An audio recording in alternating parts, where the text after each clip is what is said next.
वाले हैं, हम उसकी एक्टिविटी 1.1 को हम लोग एक्सप्लेन करेंगे। ठीक है। अब 1.1 में जो भी तुम्हें यहाँ पर पढ़ाया जाएगा वही तुम्हें याद रखना है, क्योंकि उसके बाहर कुछ भी तुम्हें एग्जाम में नहीं मिलेगा। इस एक्टिविटी 1.1 में क्या है कि हम लोगों के पास एक मैग्नीशियम का रिबन है। ठीक है। तो सबसे पहली बात तो ये रहेगी कि जो मैग्नीशियम का रिबन है उसका कलर क्या होता है। इसका कलर रहेगा ग्रे। अब ये जो ग्रे कलर है, इस मैग्नीशियम रिबन को अब हमें क्या करना है, हम लोग इसको करेंगे बर्न। अब बर्न करने के लिए रिस्पॉन्सिबल गैस कौन सी होती है, वो रिस्पॉन्सिबल गैस है ऑक्सीजन। तो ऑक्सीजन की प्रेजेंस में हम लोग इसको क्या करेंगे, बर्न। तो बर्न करने पर हम लोगों के पास क्या मिलेगा, हम लोगों को मिलेगा मैग्नीशियम ऑक्साइड।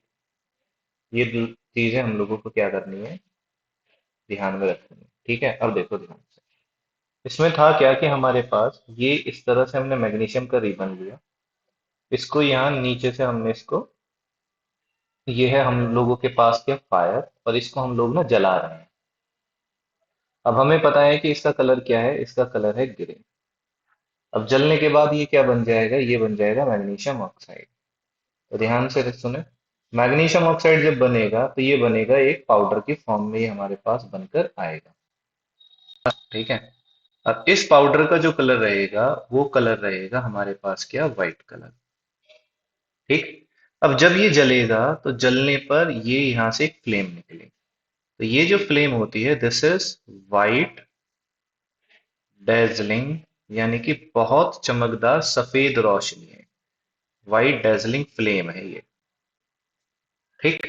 अब दूसरा क्वेश्चन देखो कि ये जो व्हाइट पाउडर यहाँ पर बना है, इस व्हाइट पाउडर का जो नेचर रहेगा, वो नेचर क्या रहेगा, वो नेचर मिलेगा बेसिक। दो तरह के नेचर रहेंगे, एक रहेगा एसिडिक और रहेगा बेसिक। तो यहाँ पर जो नेचर मिलेगा that will be basic nature.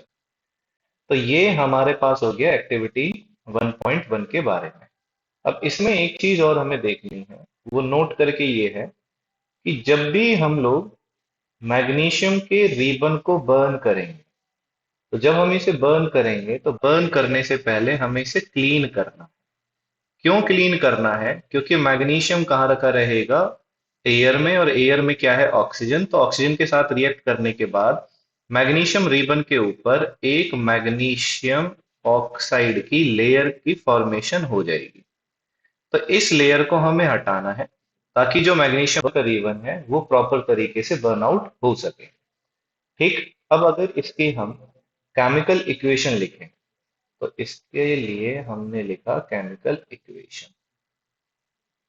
तो अगर हम इसकी केमिकल इक्वेशन लिखते हैं, तो मैग्नीशियम के लिए सिंबल होता है Mg। इधर से ये आ गया O2, ऑक्सीजन गैस। बदले में क्या बनेगा, मैग्नीशियम ऑक्साइड। बैलेंस करेंगे तो यहाँ पर 2 लगा दिया और यहाँ पे क्या लगाएंगे, 2 लगाएंगे। ठीक है। So this is all about the activity number 1.1। इससे बाहर तो और कुछ भी है ही नहीं, इतना ही, मोर देन क्या, मोर देन से भी बहुत ज्यादा ये सफिशिएंट है। This is all about activity number 1.1। Next हम देखेंगे एक्टिविटी नंबर 1.